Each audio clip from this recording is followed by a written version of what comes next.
Hello friends, কীরকম আছো? আশা করি ভালোই আছো ঠাকুরের আশীর্বাদে। আর আমি মোটামুটি ভালো আছি আপনার আশীর্বাদে।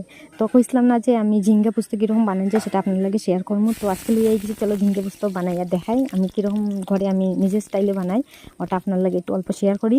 চলো, তো প্রথমে আমি এই যে বড় বড় করে একটু বড় সাইজের একটু ঝিঙ্গা কয়েকটা কাটি লিয়েছি। আর এদিকে আলুগুলো আমি এক সাইজে ওই সাইজে আমি খাটি নিলাম আর কি, একটু লম্বা লম্বা করে খাটি নিলাম। আর ফোড়নের মধ্যে দিলে আমি শুকনো লঙ্কা আর ওই যে ফাস্টফুডন থাকলে হইব বা মেথি থাকলে হইব বা জিরা থাকলে হইব, যেটা থাকবো আর কি ফোড়নের মধ্যে দিলেই লাই আলাদা আলাদা টেস্ট সবটারই।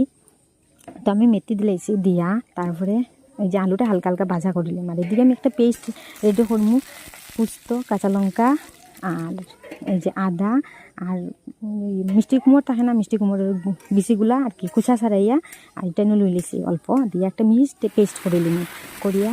আর এদিকে রেডি করে রাখি দিই। মাঝের দিকে আমি ওই যে হালকা হালকা আলুগুলো ভাজা হয়ে গেলে আমি ঝিঙ্গাগুলো ছাড়ি দিই।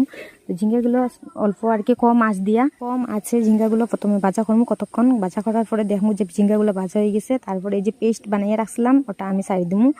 সারিয়া আর স্বাদ মানে নিয়ম অনুযায়ী হলুদ দিমু আর স্বাদ মতো লবণ দিমু। লবণ দিয়া আবার কত সময় নাড়াচাড়া করমু, কম আঁচ দিয়া একদম খসাইমু আর কি। খসাইলে ভালোই হয়, স্বাদ লাগে।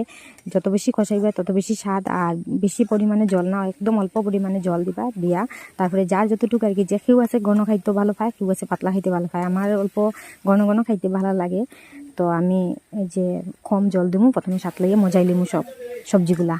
তো আমার এই যে সাতলানি শেষ, অল্প জল দিলেছি দিয়া দেখো 5-10 মিনিট করে ফুটাই লিমু।